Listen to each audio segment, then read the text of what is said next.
I'm going to talk a little bit about construction of drill traps in a marine environment.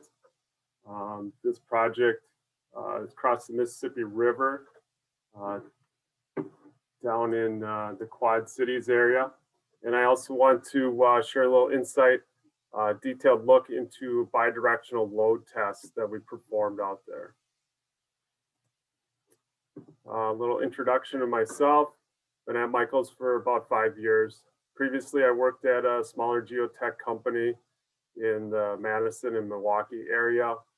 Little background on Michels. Our corporate headquarters is in Brownsville, Wisconsin. It's a small kind of farming type community with a very large energy and infrastructure corporation out of it. Michels has a few local Minnesota offices. Our foundation division works out of the Brooklyn Park office. We've also got locations in Rogers and Lakeville, and we are in the process of constructing kind of a corporate yard office in that Stego on that 94 corridor up by Albertville. Like I said, if you're not familiar with Michels, we're an energy and infrastructure contractor, and that's my contact info on this slide if you need to get a hold of me. Take a second for a safety moment. Driving in the rain and snow. I know I watched the news this morning. We've got some slush coming tonight and probably a few inches of snow over the next few days. So just a friendly reminder to slow down, turn off your cruise control when everybody's driving. If you do start to spin, turn your wheel towards the direction the vehicle is spinning, and just try to avoid that standing water, black ice areas, underpasses, overpasses, and also increase your following distance. Give yourself plenty of time to brake. So this, like I said before, this project location it's a bridge, replacement bridge in the Quad Cities, Iowa, Illinois. It's about 175 miles west of Chicago, about 350 miles south of Minneapolis. The I-74 bridge connects Moline and Bettendorf. It's kind of a unique section of the river, flows east to west. It's a little confusing when I first got out there. Everybody thinks the Mississippi flows north to south. Big picture it does, but in this localized section, it flows east to west. And just the metro population, it's about 380,000 people down there. So it's a good sized area to do a big construction project, plenty of commerce and industry down there to get supplies if you need it. So going into the existing structure, it's a pair of suspension bridges. The river at that location, it's about 3,300 feet. One of the bridges was constructed in 1935. The other sister bridge was constructed in 1961. They're considered functionally obsolete. Currently, they've got 2 lanes in each direction without shoulders. When we were out there, vehicle crashes shut down the bridge weekly. The traveling public, the locals, they don't like to use it just because they think it's dangerous. For the traffic engineers, if there's any out there, the traffic count's about 75,000 vehicles, and in 2035, it's estimated to grow to about 100,000 vehicles. Picture on the screen is just, you're looking west there, and that's the main channel kind of on the left side between those 2 vertical columns sticking up, holding up the suspension bridge. The vision for the new bridge, it's kind of a nice looking bridge. It's technically called a basket handle true arch twin bridge. The top of it, it's about 164 feet above the river elevation. All infrastructure projects spur economic growth in the community. I've seen it on other projects within my career, but this one, we saw some commercial and residential property development pop up on both sides of the river. It increases safety. There's going to be 4 lanes each direction, also a bike and pedestrian path that's going to connect riverfront trails. Really nice trail system in those cities right along the river. Lots of activity along the river. So it'll connect the 2 sides of the river, which is great for the communities. Air quality improvement by reducing traffic congestion. When we were out there constructing the drill shafts for the bridge, there was just a lot of traffic congestion during rush hour. In that photo, you'll see where those arches are landing. That's Pier 12 closest to you, and then Pier 3 farthest away. Got some pictures coming up. There's some cofferdams installed around our drilled shafts, but those were where the 10-foot diameter shafts were, and pretty much all the other shafts out there were 7-foot diameter.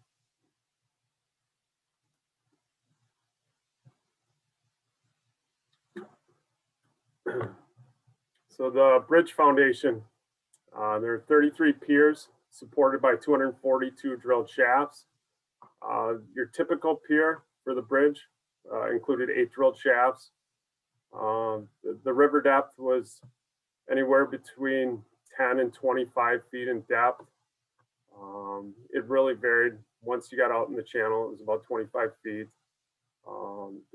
There was an existing break wall on the Moline side of the river. Did a little search history lesson on that. I guess they installed a break wall to corral logs coming down the river when logging was a big industry back in the 1800s, early 1900s. So we had to work around that when we were out there working. And then you're looking right now at Pier 12 or Pier 13. There are some cofferdams constructed around the group of drilled shafts. So construction of that, they placed the sheets down. There wasn't really much material to tow the sheets into. So once we had the shafts poured, they put the sheets in. Then they poured a mud slab. They dewatered it, cut the casing off the shafts, and then that pier footing was poured right on top of that mud slab, and it continued to come up out of the water. That's just a good picture of kind of some pretty heavy marine construction out on the Mississippi River. The drilled shafts themselves, like I said, we had 7-foot diameter and 10-foot diameter shafts. We installed permanent steel casing. It was installed between 6 inches and 2 feet into the existing bedrock. A lot of the shafts had overburden out by Pier 12 and 13, where you were out in the middle of the channel. There was very little overburden to install that casing into. So that there were some challenges out there. We had some very creative people on our staff that came up with some good ingenuity for some drill tools to get that casing curve cut into the bedrock so we could start that casing and create a seal for the concrete and the drilling fluid out there.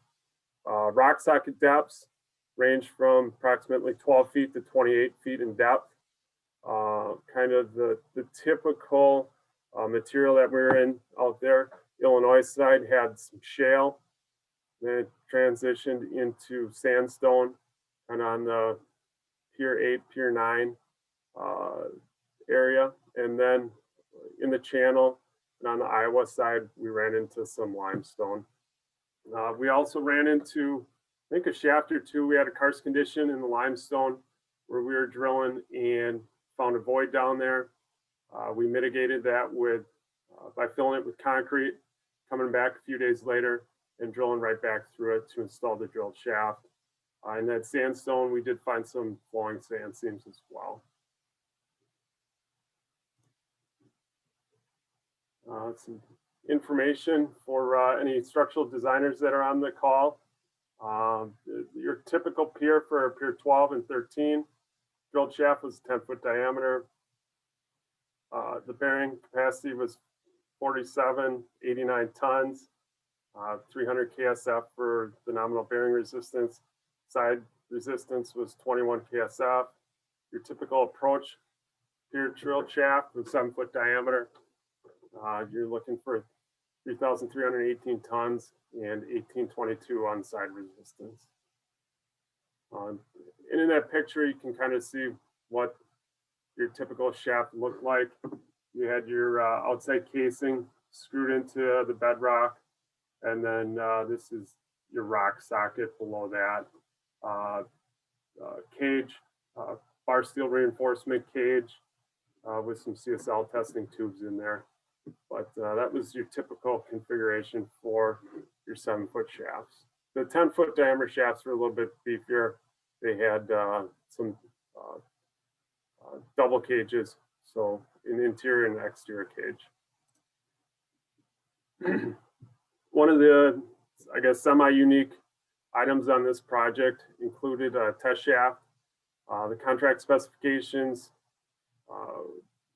included that we needed to install essentially a shaft out in the river and perform a bidirectional load test on that shaft, so the engineers could take that information and potentially redesign some of the rock sockets for a few of the piers out there that they didn't feel real comfortable with the information that they had from the current boring. So what we did is we constructed that shaft. In the next few slides, we'll just go through the process of that and the information that we obtained from that bidirectional load test.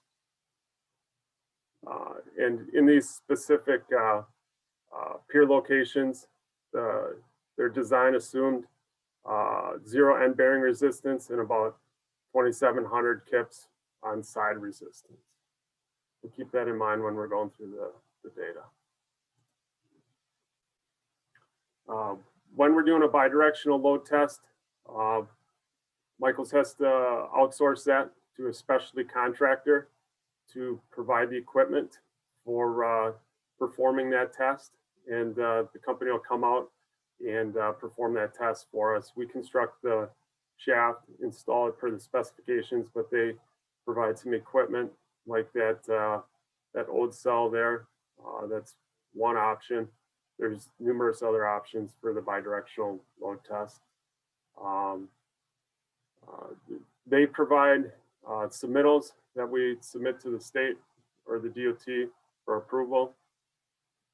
They also provide us a list of materials to procure, like those, I think those are 2-inch plates that we had to weld onto that O-cell. And they also provide the O-cell itself.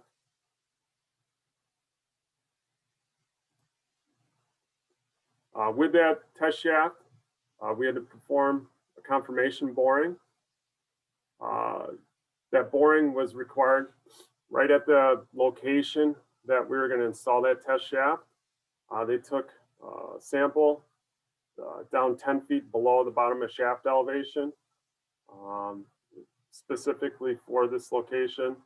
It just gave the engineers a real good idea of exactly what type of material they had, and they could look at when getting the results from the bidirectional load test. A couple other items that they needed to provide, the coring company needed to provide: the percent core recovery, RQD, and the unconfined compressive strength. Like I said, everything was submitted to the engineer so they could review it. Test shaft mobilization.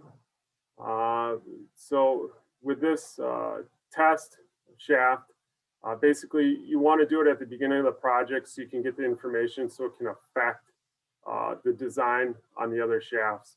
The information's great, but if you have it, but if you can do something with it to affect the design, that helps everybody out. So we mobilized out there early to install the test shaft. What you're looking at is Rebar LB36 getting walked onto a barge on the Iowa side of the river. Just in general, we had the tugboats move those barges around, and the load tests, they work best with longer duration projects. If you have a real small project, the cost benefit's probably not there to perform it. The construction of the shaft, we utilize typical drill shaft construction techniques. Like I said before, we installed it with permanent casing, excavated the soil or overburden, and then the rock socket. And then as you can see there, we've got a tremie and a hopper. We're just utilizing that method concrete placement of pouring the concrete through that tremie pipe down to the bottom. It displaces the water up, water gets pumped off. And like I said before, all the work was performed off barges for this project. This is a good look at the rebar cage. So what you do is fabricate that cage, ironworkers come out, tie that cage. That O-cell gets welded to those plates. We've got a little tremie funnel that we welded up that causes the tremie pipe that's coming from the surface through that hole on that top plate to allow concrete to fill that cavity below that top plate to ensure that the shaft is incorporated or encompassed completely in concrete. You can see just kind of the size of the cages and the reinforcement there, those pictures. Once we poured that shaft, we did some non-destructive testing, utilized Csl testing on this project. Did Csl testing for every shaft out there. Csl testing basically ensures the structural integrity of the drilled shaft, of all the drilled shafts. So I believe, yeah, it was Terracon that came out and did the Csl testing for us out there and produced a written report for every shaft to ensure the owner that they were properly getting the product that was in the specifications. Then once we've got everything installed, do the Csl testing, everything looks great. The bidirectional load test company, in this case Load Test, came out and performed the test. It seems like it would be eventful, but it's not. They just got some water pumps and some gauges, telltales, that they're just logging all this information in their computers, and then they come up with all the results from the test. But it's pretty uneventful. If you think it's going to pop out of the ground like a rocket launching, that's not what happens with these tests. The results from that information from the test, there's numerous reports or I guess data that is provided to the engineer for their review. A bunch of the bullet points are listed on the side there. But in this particular test, load test, initially the engineers determined or assumed that there was zero end bearing resistance. We gained or we achieved 2515 kips, 2,515 kips. They assumed, I'm sorry, 6,000 kips end bearing, and side resistance, they assumed 2,705, and we achieved 2,515 kips. So we had a lot of end bearing on these shafts.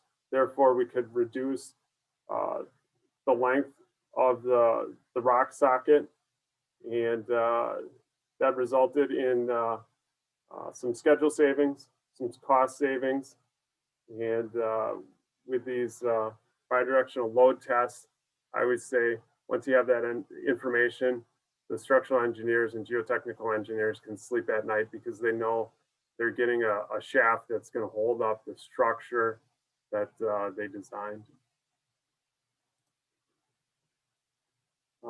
From that information, there was a plan revision provided by the owner.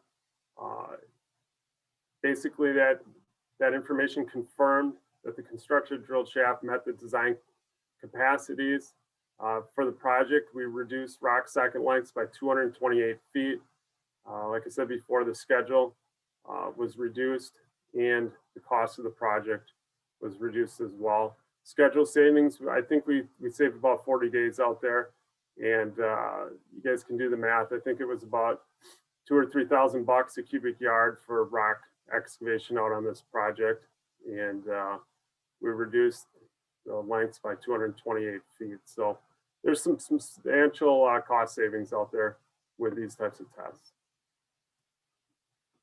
Getting back into kind of the project aspect of it, the schedule, we utilize the critical path method or CPM method to perform this job. It dictated that we utilize 3 drill rigs simultaneously out on the water. We also added a 4th rig on the Iowa side to install a couple piers over on the Iowa side as well. In the schedule, we had 4 days to do the 10-foot diameter shafts, 3 days to do the 7-foot diameter shafts. Some of that harder limestone, we utilized down the hole hammers to excavate the limestone out on, I think it was Pier 12. Couple other things that helped out the schedule. Our general contractor utilized a pontoon, portable pontoon template to allow us to install the casing at precise locations. And once we were out there, we started beating production estimates, and we did end up changing our sequence of how we constructed that bridge out there. Production, kind of a typical shaft, walking you through that. The drilling barge, as you can see in the picture, called that drilling barge. The barge closest to you consisted of a drill rig, a couple Connex boxes, tooling. There's a couple of assist barges as well with a crane, a spoils barge, and a materials barge that held casing and rebar. So once that drilling barge was spotted into location by the tugboat, crane hoisted the casing and we screwed it into the bedrock with that LB36. That one of the challenges early on in the project was ordering the casing for me. I spent a lot of time looking at the hydrographs and determining the casing lengths and trying to anticipate when we were going to be at different piers throughout the year, because it's the Mississippi River. The levels go up and down. If you order it too short, it's going to be underwater. If it's too long, you'll spend time out there cutting it off, and time is money when you're out on a river project. So we did pretty well with that. We didn't have any issues out there. So that hydrograph was pretty consistent, and it didn't hurt that Rock Island is just west of there, and there's an armory there. So they've got some pull when it comes to the elevation of the river. So that helped. So once you got that casing screwed into the bedrock, you started the excavation. Once that was complete and the engineer approved the bottom of the shaft, you spotted the concrete pump truck barge. You set the rebar. We built the tremie, placed it down at the bottom, and then transported the concrete trucks on barges. Once the shaft was poured, then we performed that non-destructive testing, or Csl testing, on every shaft out there. Logistics of the project. The tugboats, they were the linchpin of the project. The captain, he had his day laid out by 7 a.m. We had extensive meetings in the evening and at 6 o'clock every day, kind of coordinating what he was going to be doing every day, pretty much every hour throughout the day. And if we did miss our time window, we were waiting potentially a half a day to get him back to move barges around. Everything on the project was delivered by tugboats. You're talking materials, casing, rebar, the fuel cubes for all the machines out there, and even the personnel. Some of the challenges of the project: safety. good statistic here that I'm proud of is we had about 39,000 man hours and no OSHA recordables. We did a few man overboard drills with local emergency departments and threw some mannequins in the water to see how fast they would flow downstream and how fast the emergency services could respond if there was an emergency. The environment, when you're out on the river, there's some environmental concerns. Michael's environmental team worked with federal and state agencies. We developed a water treatment plant, or not a plant, a plan to treat the water, the drilling water that was pumped off by that concrete displacement. We put it in either frac tanks, or in the picture you can see we rented some big grain hopper barges to pump it in there to allow it to settle out. We tested the pH and turbidity before pumping it back into the river. And prior to us getting out there, there was an effort to relocate some endangered clams that lived in the river on the Illinois side. Kind of a conclusion, we did a good job out there. We finished the project about 6 months ahead of schedule. No Michels personnel were injured out there. It was a great example of teamwork where the contractors worked well with the DOTs and the inspection engineering staff. That's all I had. Greg, I can send it back to you, or if there's questions, I can try to answer some of those. Great.